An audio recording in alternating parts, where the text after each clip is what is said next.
Today's episode of the Bill Simmons Podcast on the Ringer Podcast Network. Brought to you by SeatGeek, our presenting sponsor, the easiest way to shop for tickets thanks to their revolutionary grading system. Football fans, I hope you use the $20 off your first SeatGeek purchase on NFL tickets code. It's promo code BSNFL. If you haven't used it yet, use it this weekend. Download the SeatGeek app or go right to SeatGeek.com. We're also brought to you by our friends at Rocket Mortgage by Quicken Loans. They give you the confidence you need when it comes to getting the right mortgage when you're buying a home or financing your existing home loan. Get a real mortgage approval in minutes. You can even adjust the rate and length of your loan in real time to make sure you're getting the right solution. That's Rocket Mortgage by Quicken Loans. Apply simply, understand fully, mortgage confidently. To get started, go to rocketmortgage.com/Bill Simmons. Equal housing lender, licensed in all 50 states, and MLSconsumeraccess.org. Number 3030. Don't forget to check out the Ringer NFL show, which is heated up with 4 podcasts a week, including 2 that are hosted by Tay Frazier and Mike Lombardi. One caveat on that podcast, we're putting the ones with Tate and Mike up on Sunday night, right after the games. You can get the kind of the instant takes. Good times all the way around. All right, first, Pearl Jam.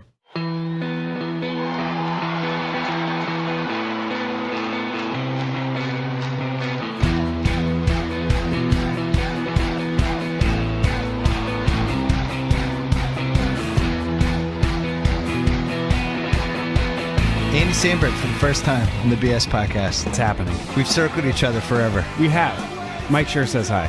He's been on a couple times. Yeah. A sweet man. Yeah, I'm gonna have him on again before baseball playoffs when he's get him a little more hysterical. When he gets really heated. Yeah. What are your favorite teams? Go through them. I'm from Berkeley, so I grew up with the A's. Raiders were in LA, so I'm Niners, and then Warriors. A's. That's weird.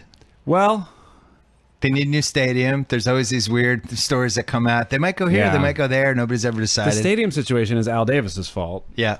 And it's affecting them. The baseball team is now like suffering for it. Yeah. But every team in the East Bay is going to move. I know, which is weird because everybody keeps saying how the East Bay is taken off. It is. And it's a great place to live, which seems to be true. It's a wonderful place. And then they're losing all their teams. It does. I mean, I guess they think they can make more money elsewhere, but yeah, the Warriors make sense because you put that downtown in a giant complex. I get it. I don't like it, but I get it. It's also just like Oakland has suffered through the Warriors for so many years. Like I grew up on the Warriors. Me and my dad watched the Warriors no matter what, and now they're winning, and I'm so happy. And it's also kind of bittersweet because they're leaving. And the bandwagon potential of the team exceeded anyone's expectations because you had this diehard beaten down fan base, and now all of a sudden they become the sexy team that the 9-year-old kids across America and Europe and China are wearing the jerseys, and it's like, what happened? For me, maybe more shocking than that they started winning was like when they got to the finals, seeing all of those celebrities in Oakland, like seeing like Jay-Z and Beyonce sitting courtside like ones at the Coliseum where I grew up going, where it just felt like it was a wasteland. And now it's like, oh, it's like a hot club. I remember I hadn't gone to a game until the late 90s, and I was absolutely stunned the first time I went how cool the crowd was. It was like everything I wanted from a basketball crowd. All different types of people, super diverse. Yeah, the Bay is that. And they were really getting on Chris Webber, and because he was on the Kings at that point, they're just killing him. I was like, this is great. I had no idea this world existed. Yeah. And now it's very wealthy there. It really is. But you still got Marshawn coming home and dancing and everyone going crazy. Yeah, it's I was dubious of it, and it really seems legit and like he's going to last the whole year and kind of be a badass. Well, it seems like they got a couple other backs that are good, too, so they'll use them sparingly. Do you think they actually leave? Yeah. I'm for some reason, I'm still waiting for this to fall through at the 11.5 hour because like Vegas is involved, which is the shadiest city in America at this point. You never can be sure. But, I mean, the Warriors couldn't be more successful, and they're leaving. Right. So if they're going to go, then the Raiders, who are like knocking on the door of being great. It's so strange. Yeah. It sucks so bad that it's right when both of them are doing so well. Yeah, the Raiders are a Super Bowl contender. Yeah. I mean, I don't know who I would take over them right now. What do you want to... Let's get your plugs out of the way now, because there's a lot of stuff I want to hit. So just plug stuff, so we're not doing it at the hour, 15-minute mark. My only thing is Brooklyn Nine-Nine's coming back Tuesday, 9:30. Okay. Yeah. There you go. Season 5. 5 seasons. It flew by, does right, guys? Does syndication even matter anymore? Because in the 1980s, you would have been like, year 5, that means we're going to be blah, blah, blah. But now Netflix, Hulu, all these places, does it matter? I think it kind of matters to like 5 people. Okay.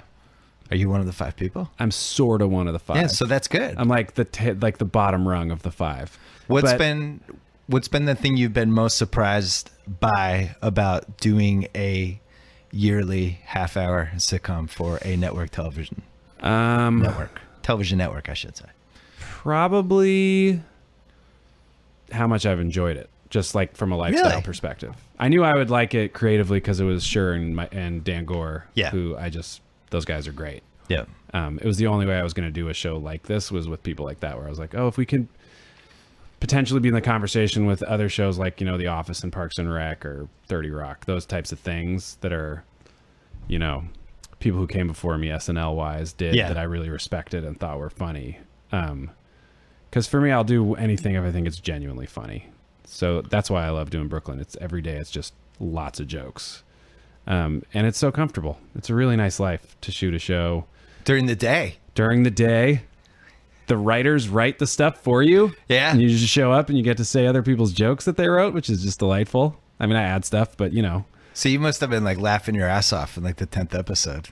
You have a full gas tank? Yeah.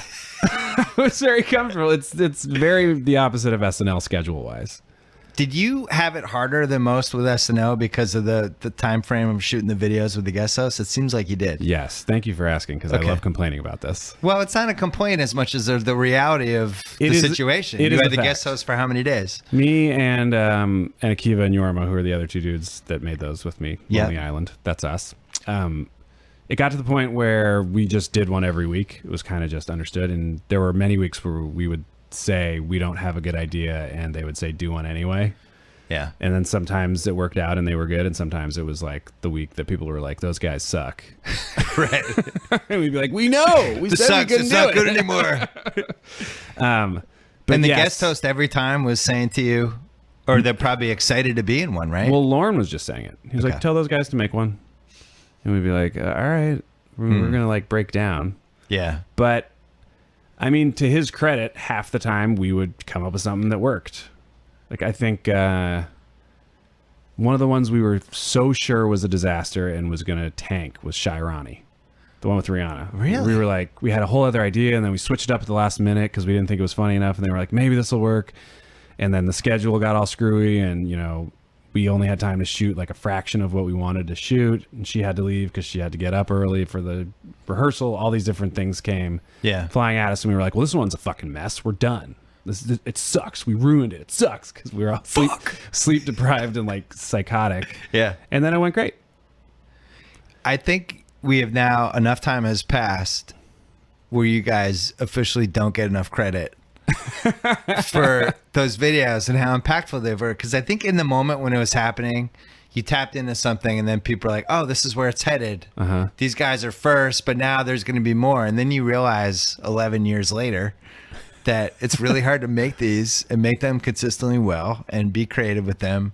And there's so much bad video just everywhere now that I think as the years pass, I think it's good for the legacy of it. Well, thanks. We're proud of them. I definitely, every now and again, we'll just choose a random one that we like forgot about and go back and watch it. And I'm always happy that there's a few like good hard laughs in almost all of them. Yeah. I remember when I knew they were the biggest, when I knew it had transcended anything, I was at the Super Bowl in like 2010 in Miami, whenever that last Miami one was. And I happened to be on a boat in one of those like stupid, some rich guy had a party and I was like, friend of a friend. It's like, we got to go. This is going to be crazy. And Saturday afternoon. I'm like, all right. And we go. And I'm on a boat that song started playing and the whole boat went crazy and knew every word. I was like over 40 at this point. I'm like, wow. Okay. Is this how this works now? It's crazy. When we made that song, it was really just, it was about like, Rick Ross videos and stuff. Yeah. But it has definitely turned into a thing where like, people feel compelled to listen to that song if they're on a boat of any size or type. It's the #1 boat song. #1 boat song. The Love song. Boat had the title for like 30 years. We locked just it up. Took it. We locked it up, man. I don't know. Yeah. That's great. So walk me through the process of that idea. That one... One of the three of you gets obsessed with something about Rick Ross videos? How does it go? That one actually was just... we were listening to different beats, and we found that beat, and we were like, this one is so good. We have to do something on this beat. So then Akiva and I kind of locked ourselves in the studio and just were playing it on a loop, and I just started screaming the chorus at him, and he said, yes, it's that. And then you fill in the blanks after that. Yeah. And then how long did it take to like actually write the video? Because you have a time. You have a... Well... Don't you have a finish line? Like a couple... The trick we pulled off after... I want to say 3 seasons was we signed a record deal. So we took the summer twice to make our first 2 albums from SNL. We rented this big old house. Remember record deals? Yeah. Go way back. We were on the tail end of it. It wasn't gangbusters, but it was great. And the cool thing about it was we controlled the songs. So the videos could be on YouTube. Yeah. Hulu couldn't like block it. It was all NBC red tape stuff. But because it was our stuff that we had made outside of the show, we would basically just come in and be like, okay, we're making this and we want to loan it to the show for free, basically. Right. The label would pay for videos even. Did they hire you guys because they knew video and YouTube and that whole era was coming? Or they just liked your stuff and thought you'd work in the old structure of the show? We were writing for the MTV Movie Awards when Fallon was hosting. And we wrote 2 out of the 3 pre-tapes that he did. We wrote the Batman opening, and the Star Wars like lava planet thing, and we just kind of hung out with him. And he brought a bunch of SNL writers, and he brought Steve Higgins and Mike Shoemaker, and we kind of all hit it off. And he always tells it as we were shooting late. It was like 2 or 3 in the morning, and we were still there, like pitching him jokes. And he was like, "Who are these guys? They're so into it. They're so wacky." Yeah. So he recommended us to Lorne, and Higgins and Shoemaker recommended us to Lorne to be like, "You should maybe look at these guys." We had made a couple of like pilot presentation things, like one for Comedy Central, one for Fox, and I had done stand up, so I had done like Premium Blend. But some of the videos you guys had made at Lonely Island had become like a thing in the early stages of video internet, right? Yes, depending who you ask. Like for people who are paying attention to that, yes. Like we were part of Channel 101 with Harmon and Sharab and all that stuff. And we also had, I couldn't even tell you what our traffic was, but we had a website and we had action on it. It was so funny how fast it flipped. When I was working, I was on the initial writing staff for Kimmel. So the first 18 months. And when we needed videos, there was no YouTube. Like we had this guy who was in charge of video, and we had to go to him and be like, "Hey, we're looking for the Bub Rub video." When he talks about, that was in Oakland actually. Remember the Bub Rub? Talk about the whistles go woo woo. Oh yeah. We're like, how do we get that? And he goes on some the dark internet and finds the video and gets it, and then all of a sudden it flipped, and video is super accessible. Yes. Well, the probably first like time, around 05. When we first heard of YouTube was after Lazy Sunday aired. Yeah. The Sunday after it aired, a bunch of people were sending links and they were being like, "Hey, your thing's on this thing called YouTube." And that was sort of like, I think the first time a lot of people had heard of it. I would say it was probably the first major YouTube moment. I can't think of anything I'm sure something else happened before, but that was the first time. I remember the views mattered. People report stories about writing about the views. Yes, I remember the stories. Views. Yeah, it was like it reached 1 million views. Right. And everyone was like, "No way. That's amazing." and that was it. Yeah. But when you're doing that, video, there's no way you could have seen any of that coming. No. I mean, I've said this a million times, but it really is the truth. We just were hoping that it was going to air. Yeah, you're trying to make it was our first season. You figured like it was like the 1250? Yeah. And we'd done a couple of things that had gotten on at that point. But, in your first season or two, usually you're just trying to like get by and hope that the audience likes you enough to stay. And that turned out that whole cast, that was just this great mix of people in that cast. I think so. All were kind of at the right point of their careers for when they joined the show or where they were. And all that stuff. It's pretty neat. Our second season, a lot of people left after our first season.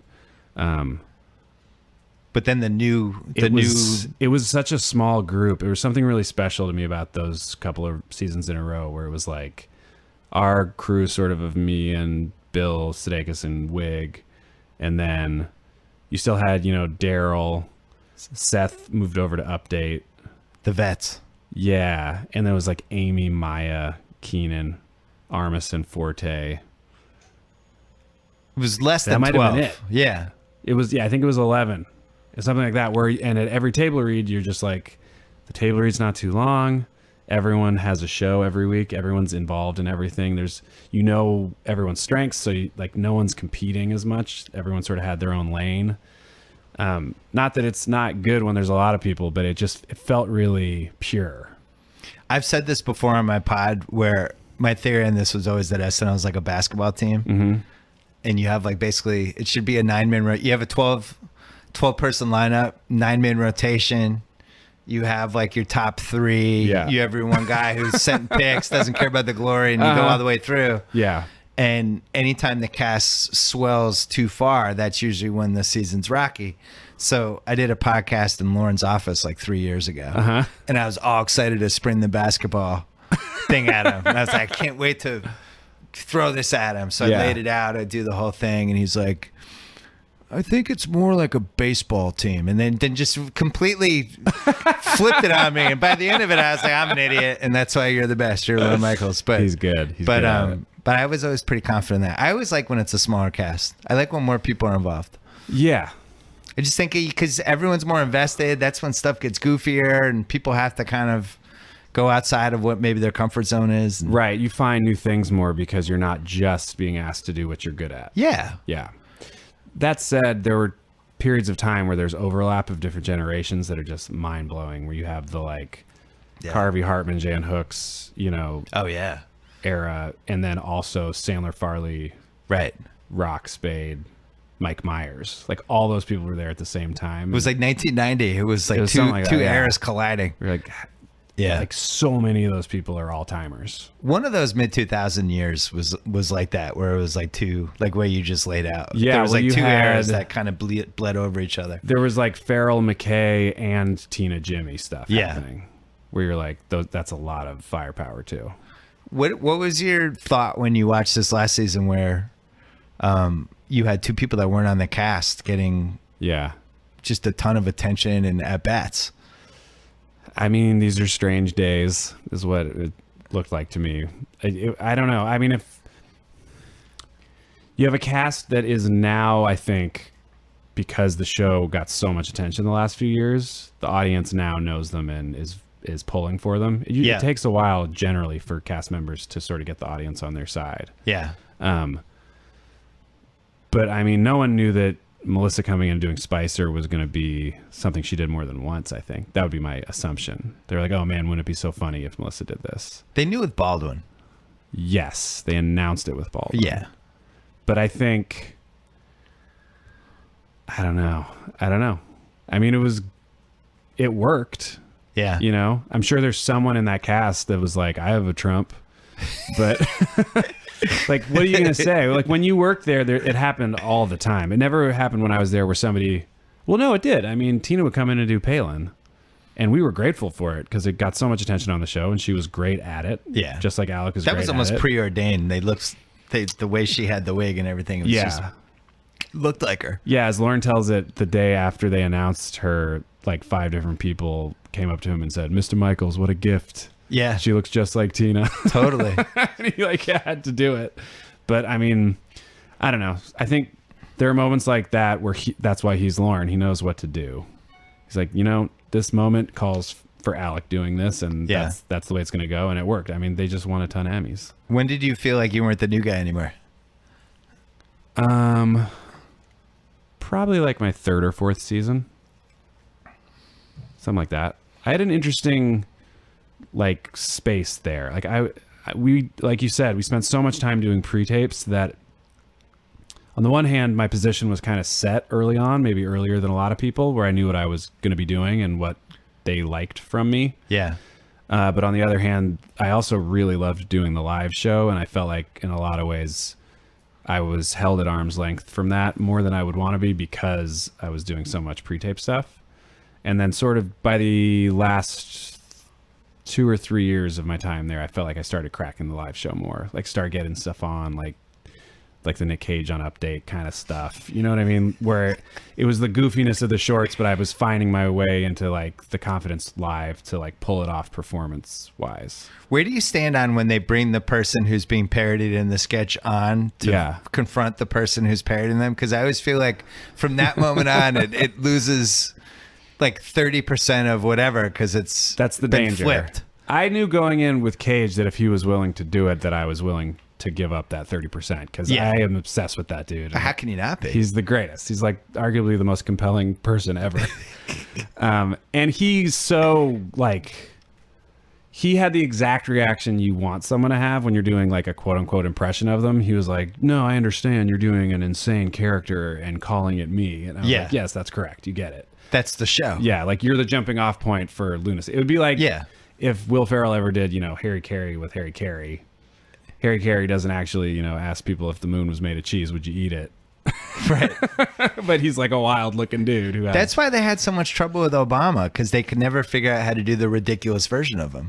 Yeah. And it was like, what do you do? I mean, basically the closest they came when it was The Rock Obama, when it was like The Rock as Obama and he's just being ridiculous. But I'm going to have to take credit. That was my pitch. That was a great idea.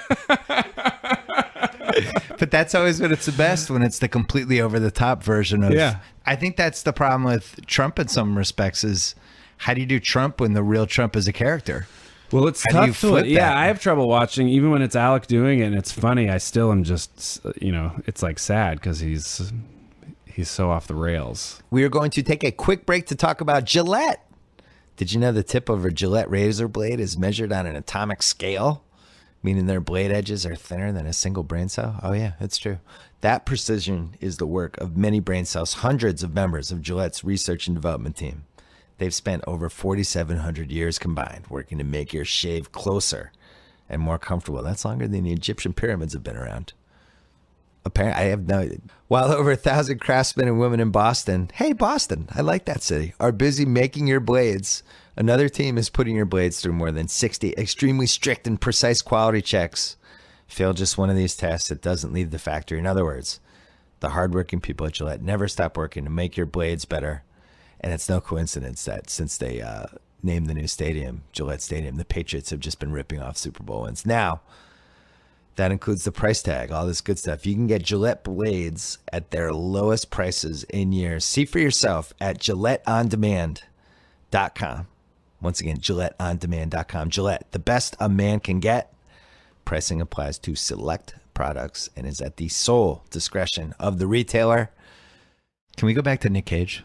Yes, by all means. Do you have 3 Nick Cage stories too? Because I just want to say, so I'm equally obsessed. We have this podcast called The Rewatchables where we talk about just movies that are on all the time. Yeah. And we did Spade. We haven't run it yet, but I actually started an argument about would this movie have been better with Nick Cage than Keanu.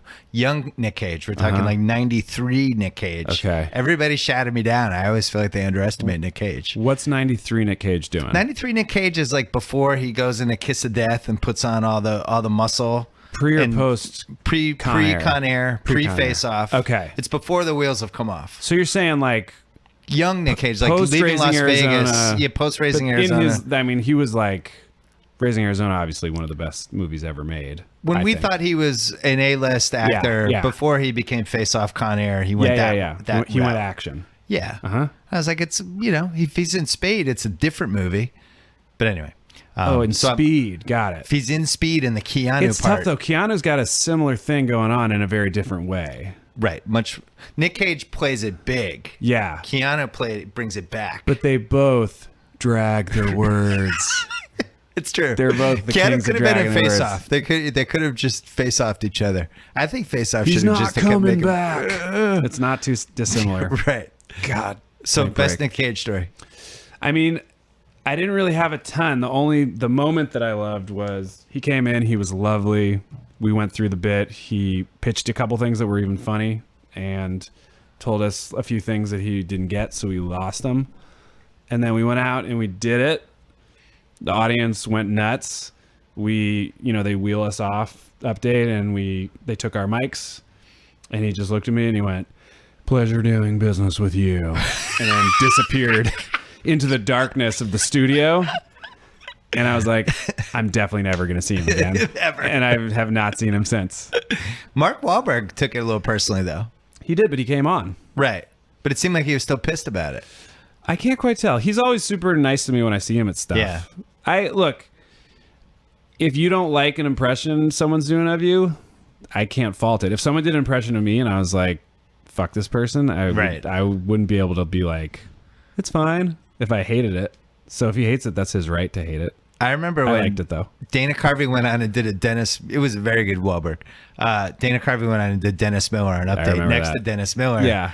And it was great. And I could tell it like 20% bothered Dennis Miller. He was pissed off. It's always a little weird when cast does other cast. Yeah. It's like crossing the beams. Doesn't happen very often. Somebody this year did Kate, right? On the show.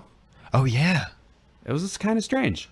Yeah, it was strange. It is a beam crossing. No, somebody did Kristen, too. Right. I did Fallon when I auditioned.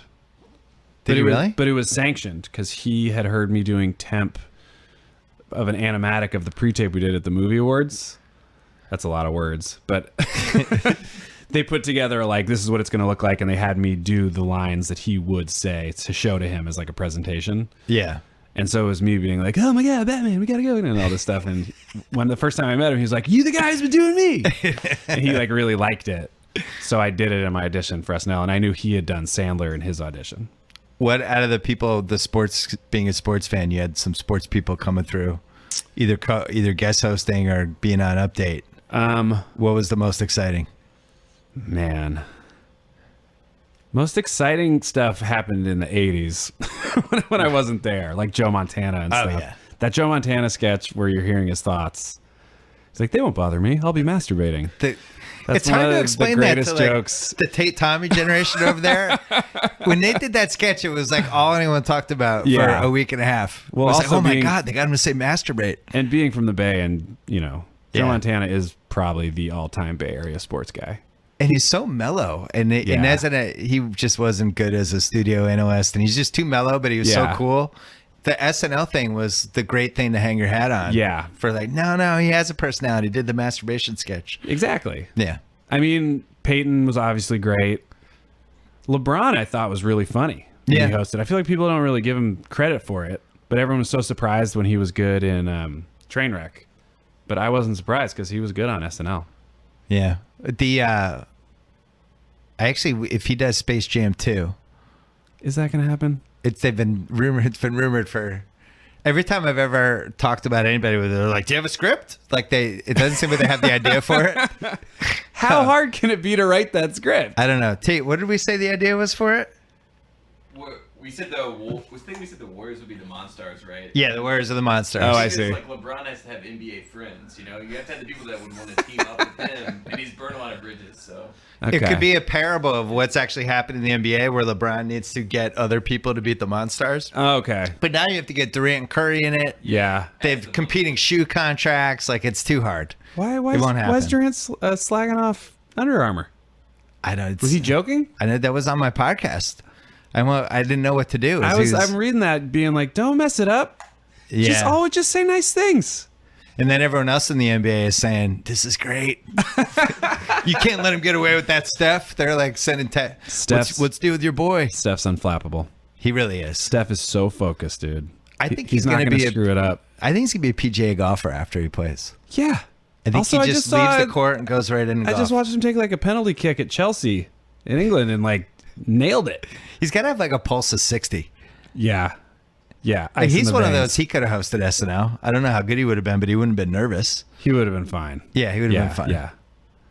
Yeah. It's always a bad sign if an athlete's hosting SNL and they're nervous. That's somebody I don't know if I want to trust in a Super Bowl or a Game 7.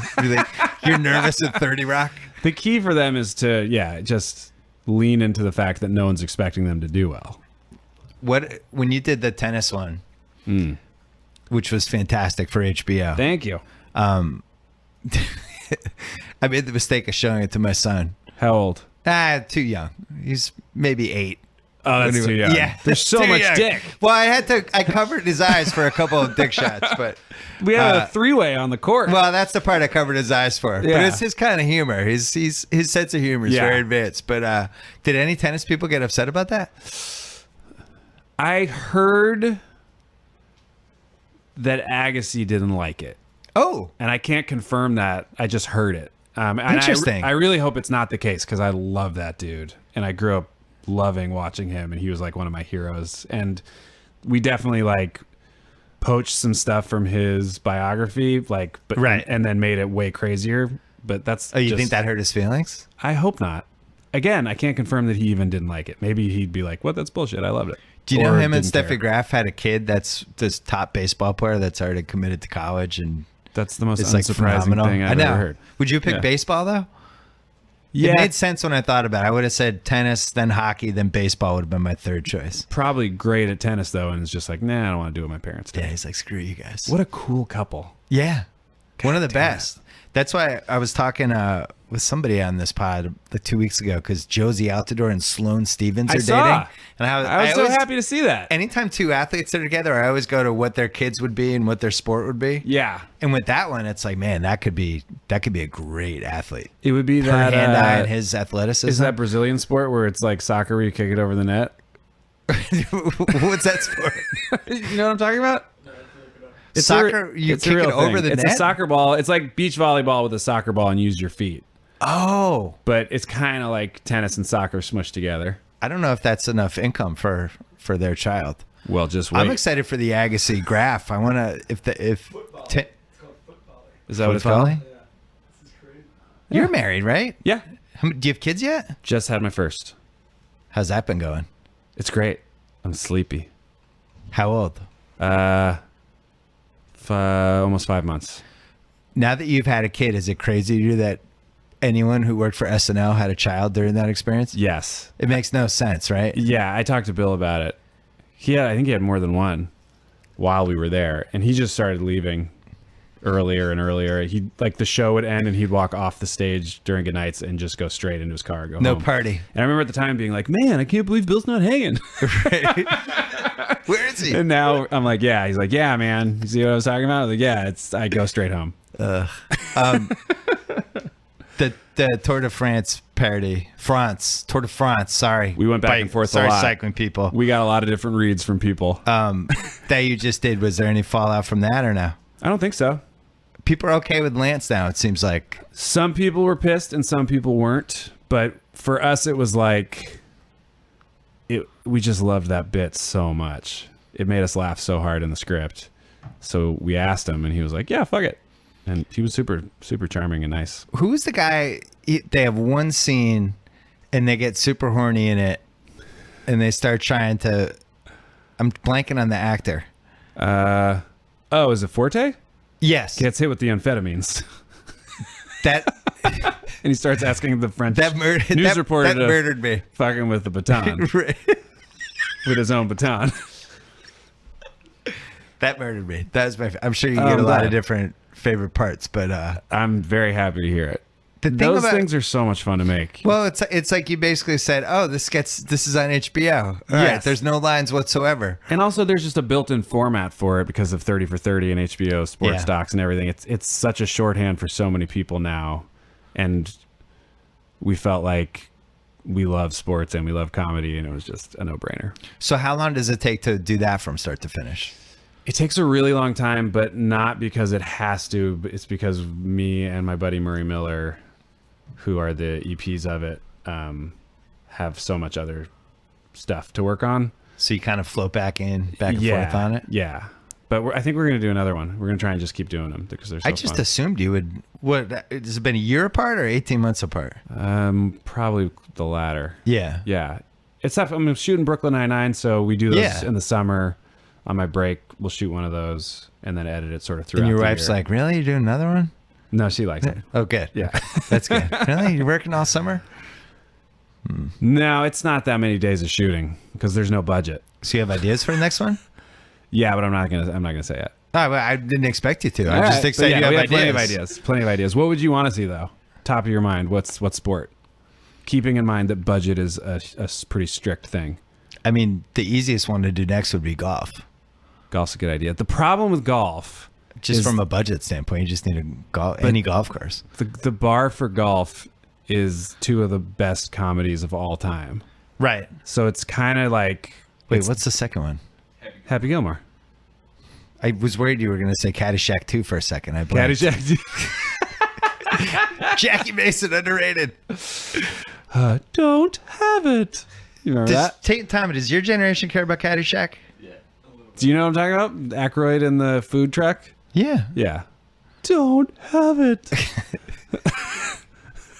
Caddyshack 2 and Fletch 2 and Rocky 5 and 48 Hours 2 were my Mount Rushmore of sequel disappointments. Rocky 5 was Tommy Gunn. Yeah. I enjoyed it, though. You do? I did enjoy it, though. It was tough. You can't follow 4. I mean, 4's... 4, I mean, he's ended the Cold War, right? So Rocky 5 expectations were high. I would put 4 as my second best of the Rockies. I would too. Yeah. What's your first, though? The first one. I have 3, number 1. I love 3. You like 3 more than 1? 3 start to finish. Have you watched 1? I'm just saying for right now, what's on? I recently rewatched 1. And One's slow.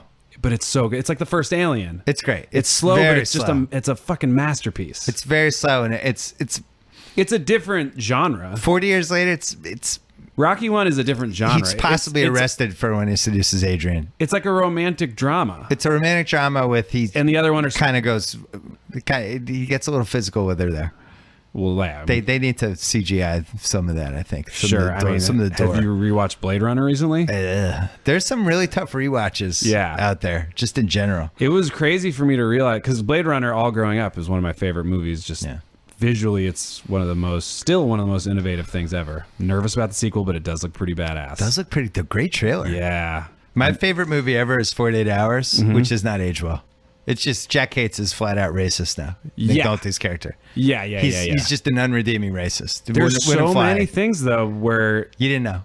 It makes you think about what we're gonna think like 20 years from now. Nobody will make comedies 20 years from now. Everybody's gonna be too uptight. Everybody's gonna be afraid to laugh. Well, surreal stuff, it'll always be there. Yeah. Monty Python's still going strong. Can I make the case for Rocky 3? Yes, by all means. Best start to finish. Best first 5 minutes. The Eye of the Tiger. It's got the 10-minute Hulk Hogan Thunder lip scene. Mm-hmm. Rocky loses, which is in the moment is incredible because nobody expected that, saw coming. Right. It also has the Clubber Lang saying hey woman," and basically trying to hit on Rocky's wife in front of a crowd. Then it has to go back to L.A. It has the beach hug. Yeah. It has to get back to the roots. Then it has the dramatic comeuppance at the end. It's just start to finish. It is really well good. Constructed. It I would really probably moves put nicely. It third, but where do you put, is Creed in this conversation? So that's it. I feel like Creed is the new Rocky 5. Is the new Rocky 5. Yeah, Creed's really good. Creed's so fucking good. You know what the plot for Creed 2 is, right? No. This is what I heard. Okay. I heard he fights Drago's son. Oh my God. Played by? I don't know. I'm in though. True or not true? I'm 1,000% I'm going to see it no matter what. Creed versus Drago Jr.? Coogler. The director Coogler, he's from Oakland. Ryan Coogler. Oh, yeah. Yeah. I met him at the Globes, and he's so fucking bae. Have you met that dude? He is. He's like a genius, and he's like talks like Keek the Sneak. He is one of the best 10-minute conversations you can have on the planet. I love him so much. Yeah, he's repping the bass so hard, and the Marvel one he did looks incredible. Yeah, I feel like that's maybe going to be the best one. Yeah, I don't know what the Oakland power rankings is right now, but he's in the conversation. It's him and Joe Montana. I don't know where Huey Lewis is at, but he's got to still be high. Nah, Huey made a lot of money, man. I love Huey. Huey had a good run.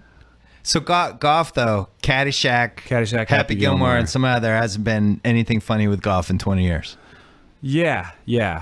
It's just when you start thinking like, what are the set pieces going to be? They can't be anything similar to either of those two things. It could be a Tiger Woods type spiral for somebody who's super horny. I can't believe that's what his story is now. It's like the greatest golfer of all time. I guess, I mean, like, that's what you say about Clinton now. Right? Yeah. It's definitely in the first... Bill, not Hillary. Yeah. It's definitely in the first 2 sentences. Yeah, it's definitely the first sentence. I don't, like, no one talks about Clinton's policy. They just talk about that he was a super horn dog. He's getting blown in the Oval Office. Like, it's in the first sentence. I'm sorry. It's just the way it's going to play out. It's the way it plays out. So don't do that if you don't want it to play out like that. Did he ever come to the show? He wouldn't have, right? I don't think so. No? Hillary came, obviously. Yeah, that's always. Obama came once when he did the like Halloween mask thing. Yeah. And everyone, it was when he was running and everyone was like, I'm going to go meet Obama. And I was like, I don't want to bother him. Yeah. And then now I'm like, fuck, I should have met the president. Maybe that could be your third one. No, the move is this next one you do, you hire his daughter as like a PA. Sure. Get him in. Right. She worked on Girls. Yeah. My friend that's the move. Murray, I do those things with, he wrote on Girls for most of the seasons. So what's next for you? Lay it out for me. Career-wise? Yeah. Man. Well, I'm going to ride the buzz off this podcast appearance. After this blows up. Like 2, 3, 4 more years left of the TV show. Yeah, I mean, it's a crapshoot at this point. TV is so spread out now. It's bizarre. But we have people who love our show. And I'm also told our show is major internationally, which makes me very happy. Ooh. Yeah. Like numbers come back where I'm like, whoa, it's like in over 150 countries.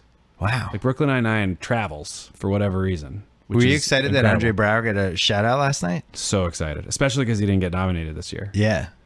That was pretty cool. And of course, it was the best speech of the night, and they just played him right off the stage. Get off. This is too good. You have to leave. Nicole Kidman spoke for like 10 minutes. She did. Yeah, that was awkward. It was an interesting show. I loved Colbert's Bill Maher joke. Super funny. And cutting to Anthony Anderson laughing that hard was super funny. You hosted the Emmys. You hosted the ESPYs? No, no ESPYs. I did the Emmys. I did the MTV Movie Awards. Yep. I hosted the Spirit Awards on IFC, which was super fun. That seems like one of the most fun gigs to have. I try to say yes to the ones where I think it's a good room for comedy. Yeah. Like the only one that I haven't done that's super comedy friendly is the Globes.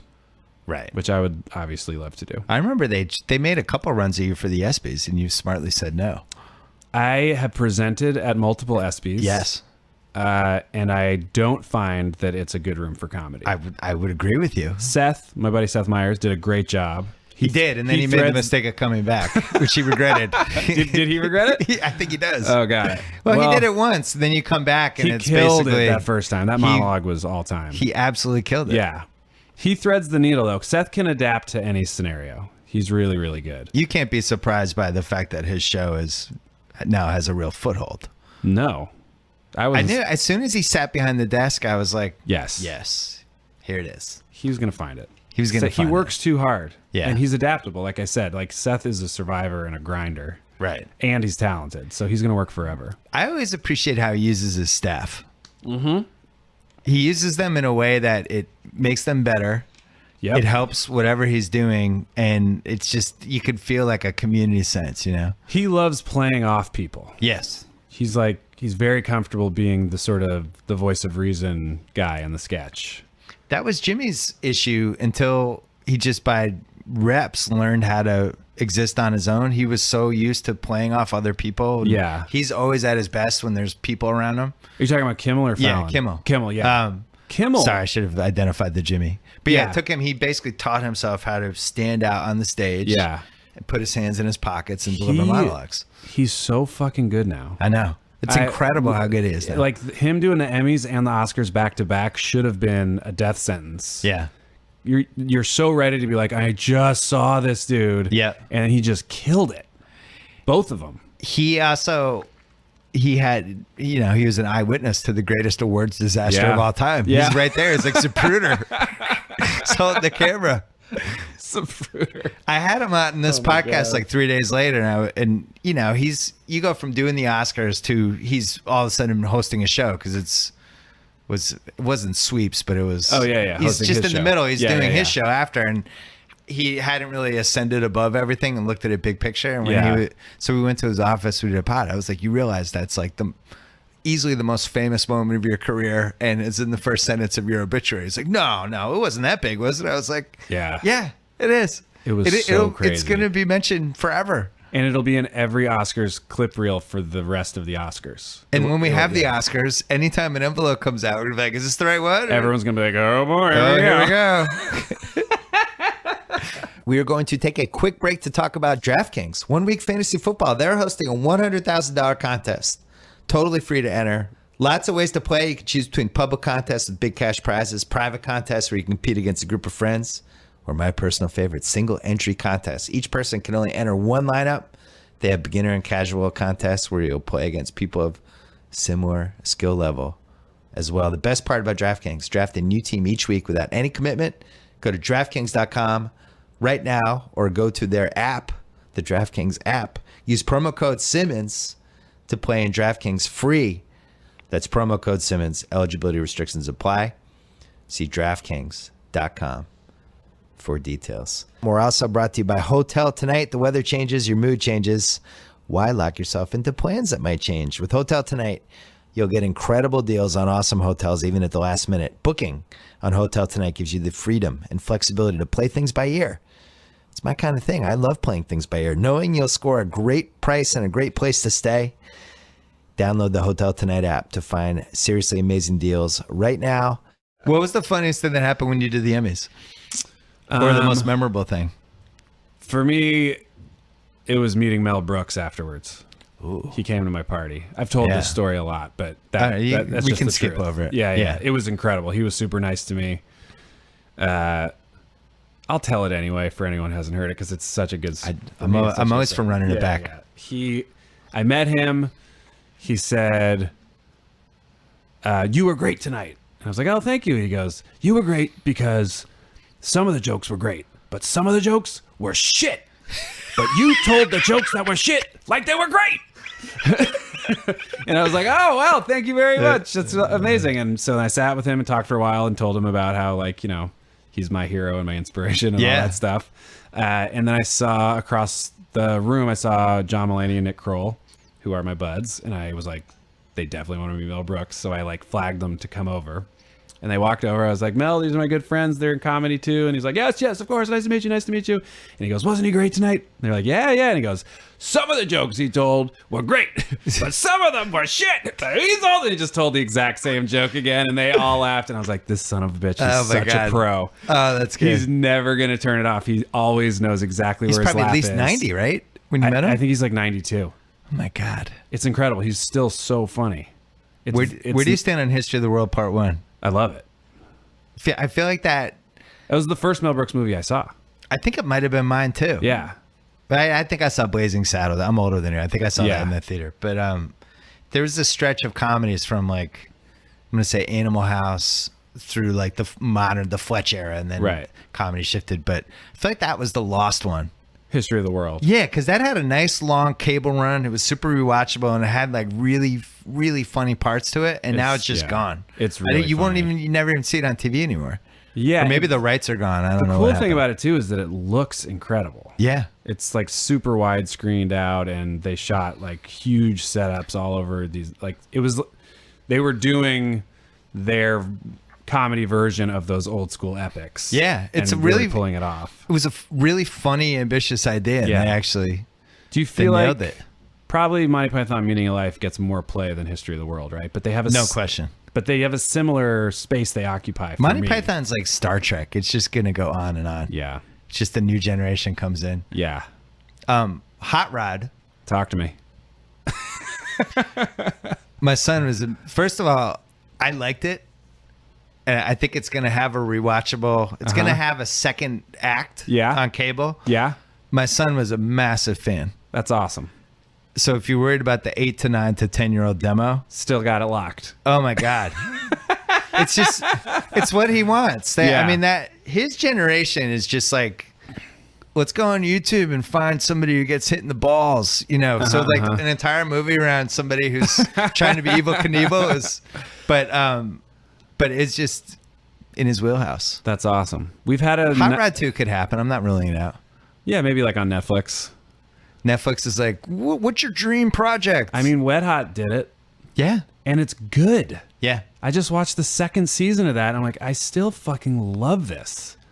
Netflix's motto of just bringing talented people in. Yeah. And saying, hey, any dream project you had? And yeah. they're like, I want to do this. And I'm like, great. And you leave with the check, basically. It's a good model. It is. It's risky for the creator because you can get buried if it doesn't pop. And not a lot of checks and balances when somebody's just like, here. Yes, that too. I'm sure at HBO, you probably had a support system in place. We did, but they left us alone creatively pretty much. They had a couple of thoughts, but really they were just like, great, delighted. Go with God, have fun. Yeah. Yeah. I think they liked having something that was just overtly silly because they're so prestigious. I know their one note was more dicks. Could you have 3 more dicks maybe? I mean, we would have ran out of space on the page. Are you like sizing up dildos for the dick? Like, how does that? Is there somebody who's in charge of dick props? Yeah. Well, yeah, we did have a fake one on Tour de Pharmacy for Orlando Bloom. You may know him as Legolas. Did you know that he was like a comedy dude like that? No, we just thought he would be great for it and asked, and he was into it. But I mean, that's so totally random. Like, you weren't friends with him? No, we just were thinking of like, I love doing stuff like that with people where you're not expecting it. And it's hard because everyone wants to like do their one comedy thing. Yeah. So you run out of people pretty fast. Right. But we were so the dream for us on 7 Days in Hell, the tennis one, was that Kit Harington was so funny. Yeah. And I'm obviously, just like everyone, was obsessed with Thrones. And I had a meeting with him about it, and he was like, this is perfect for me. Like, I used to do comedy, sketch stuff in college, and I always liked playing the kind of like sketch stuff in college. The dim one. It's like the persona I love doing. And I was like, fucking great. And he was delightful. I thought he played really well in that thing. That's good for him, because there's also a world in which he's just Jon Snow to everybody for the rest of his life, no matter what he does. So he's got to do weird stuff to balance that out. He's going to be no matter what. Yeah. Like, Daniel Radcliffe's doing great, but right, he's Harry Potter. Right. Like, you can't do something bigger than Thrones or Harry Potter. No. But you can do cool stuff. It allows you to do literally whatever you want. It's very freeing in a way. Jamie Lannister's in this movie called Shot Caller. That's excellent. It's a prison movie. Really? It's excellent. I recommend it. But it takes like 20 minutes to unthrones him. Uh-huh. And just look at the character and be like, all right, that's the character. It's not Jamie Lannister in jail. Right. It's tough. Thrones is a beast. When, not to go back to the Emmys, but when Julia Louis-Dreyfus won for the 6th time, right? Just recently? Yeah. And she was talking about Veep, and she said it was the role of a lifetime. And I was like, you're right, but Elaine? It's a pretty good role. Seinfeld, that was a pretty good show too. It's a tough call. You've had embarrassment of riches, I guess. I think Elaine is a minus 440 favorite over the lady from Veep. I get it. She's the star of Veep, and she's won all these Emmys for it. So like, that's fine. It is the role of her lifetime. Elaine, I think, is probably the most important female character of the 90s, and probably the most memorable sitcom character. God damn, it's so funny. Any women. It's a tough one. Seinfeld's, those 90s shows are in a Roseanne. Roseanne was the 90s, right? But it doesn't, the difference now is Seinfeld and Friends keep going. Roseanne died in like whenever. I wonder But why. there's no second. Just because the national anthem thing? No, I don't really understand the reason for it. Maybe it's part of it. But Friends is Friends is as popular now as it was 20 years ago. It's on constantly. It's on every channel, and it's on every streaming service. And by the way, when I flip to it, I'm still very entertained. It's very good. I think season 1, because I was like basically exactly the same age as the people on that show. Yeah. Season 1 hit a lot of things that in the pre-internet, early 20s out of college, it hit a lot of those themes. Like it's actually a really smart show. Yeah. Eventually it became this kind of rom-com gone crazy, but everything does first eventually. couple, it's the themes about like one person in the group is making way more money than everyone else, and there's little subtle stuff that was like really resonated. Yeah. No, it's a classic for a reason. Yeah. Did you see the Jay-Z video? Which one? The one that Alan Yang directed? Oh, yeah. The Friends parody. I was just talking to Alan about it a few nights ago. We're friends. But I did really like it. That moment where Issa Rae is her name, right? From Insecure. Where she like holds up her finger to Gerard like shush him from the doorway. I was talking to Alan. I was like, I don't exactly know what it means, but I know exactly what it means. It's like, and it's so terrifying. That moment is just like chilling. Works really well. The umbrella credits in Friends is really tough to explain to my daughter when she watches Friends, like why that was a good idea in 1994. And the fountain and umbrellas, and then somebody's in the fountain, and she's like, "What was happening with this?" I'm like, "I don't know." It's just about swaths of color. Yeah, it's hard. Some of the old stuff's hard to explain. Other stuff has aged. Like all the early 90s Sandler movies, like those could come out now. They'd be the Big Daddy, might as well. You'd add cell phones and that's it. Yeah. But it's basically same kind of humor, all that stuff. Yes, for the most part. I was watching Fatal Attraction. I couldn't sleep last night. Fatal Attraction was on. Which launched 15 years of Blank from Hell movies, like Mandy from Hell and Boss from Hell. Yeah, Hand That Rocks the Cradle and whatnot. That movie could come out now except for the no cell phones. But everything else, it's like, it's not that dated. And it feels like his middle part is dated. Right. The violence in that movie is a little like, whoa, ooh, I can't believe like he's strangling her. Like they would never do this in a movie now. But for the most part, the premise was pretty good. Yeah, they tried to remake it a few years ago, right? Didn't they do a similar They remake it all the time with these different. There's one with Idris Elba. Yeah, Idris Elba. That's what I'm thinking. When Ali Larter is his assistant. She kind of makes a move at him and then starts talking to him. Every year it's some version of that. Yeah. Maybe that could be your next sports comedy. Next stage sports comedy. Yeah. It's like a Fatal Attraction. Fatal Attraction cross with a golfer. With golf, and that would be the new take. It's a golf announcer. Well, it's Tiger. Tiger with a cocktail waitress. Damn it does work. What streaming service is Brooklyn Nine-Nine on? Hulu. Okay. There you go. Hulu, newly minted, legit Handmaid's Tale winner. Unbelievable. Hulu, the place to be. Those wacky kids from Hulu. Yeah. Yeah, Hulu's got great shows. You know what I watched on Hulu? What? Is that show, it's Swedish and Danish, The Bridge. They tried to remake it here on FX, but the original one, it's on Hulu. And it is so fucking good. Anytime the Swedes and the Danes combine entertainment. I think it's a Swede-Dane joint. All bets are... Swanish? All bets are off. All right, so Brooklyn Nine-Nine, Tuesday, which would be September 27th. 6th, right? 6th? I should probably 7th. know. 26th. 26th. 26th. 9:30. Yeah, 26th, 9:30. On the original Fox. Yeah, it's up against... Not FX or FXX or FX2. We're up against the second half of This Is Us. So if you're halfway through This Is Us and it's getting really good, be sure to change the channel. Well, maybe they'll be just covered in tears and they'll want to... They'll be like, this is too good. I got to change the channel to something too many light. emotion. I need comedy. Is the Mick almost over? I want to watch Brooklyn Nine-Nine. That's how most people think, right? Can you give me your number one Mike Sherr Red Sox story before we go?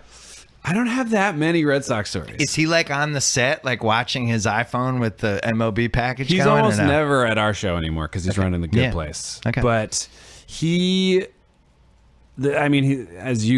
know ad nauseum, during Deflategate, he was... We all lost our minds. Yeah. Yeah. I mean, he wasn't like Affleck level, but... Yeah. You know what? Affleck's still really proud of that. He should be. Who cares? You know who emailed him the next day? Huh. Tom Brady. Yeah, exactly. Thanked him. He's operating in a different, like... He compared it to Macbeth. God it was bless dead him. serious. Yeah. It wasn't exaggerated. I like Affleck. We were all so upset. Like when somebody's trying to steal your quarterback, you really feel you lose your minds. Yeah. I mean, it worked out. Worked out. We won the Super Bowl. We came back. That game was so It's all great. dumb. What a dumb Super Bowl that was. Oh my! Well, we're taping this the day after the Falcons-Packers game, and they had this huge lead, and the Packers score, and they're down like 18. Everybody's like, "Uh-oh!" Like the Falcons. Who knows now? The shadow of that game is going to follow the Falcons. They got to shed it.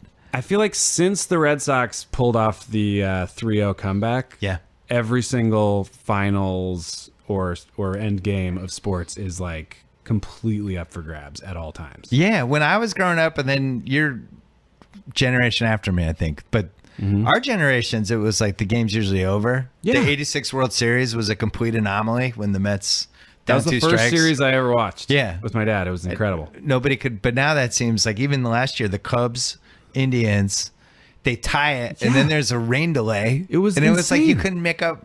The Niners possible the Super world's Bowl ending. where like the power went out. Yeah. Like there's always some crazy ass thing that happens now. The world might be ending. The That might Warriors be losing that 3-1 was bananas and horrible and also clearly fixed. I'm with Aisha. But it doesn't matter.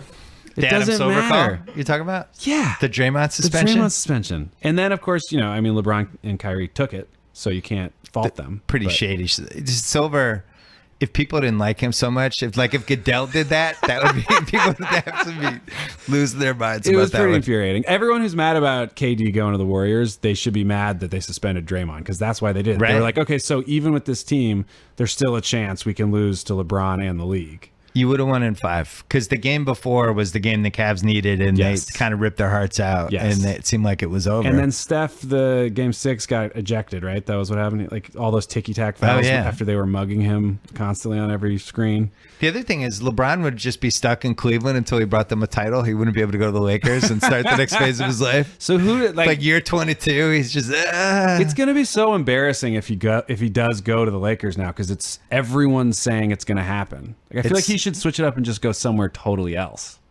It doesn't help when he's like here at private schools with his kids and he owns a house here already. He doesn't give a fuck anymore. Refuses to sign an extension. He's like probably like second or third best player of all time. Yeah, right? he can do what he wants. Yeah, he's fine. Who do you have second? I have Jordan first. Yeah, The great Bill Russell second. fair. But I do it with obviously Bill Russell, like if whoever played in 1965 from this era, Anthony Davis, you sent him to 1964. Yeah. He'd be amazing. But just, so if you're doing the eras, like Bill Russell, 11 and 13, If LeBron goes to the Lakers and Paul George goes to the Lakers, you're going to be writing Space Jam 3 with him. And so oh man, trust me, I'd write it in a heartbeat. And they're going to get someone else, right? And say Could be Russell Westbrook.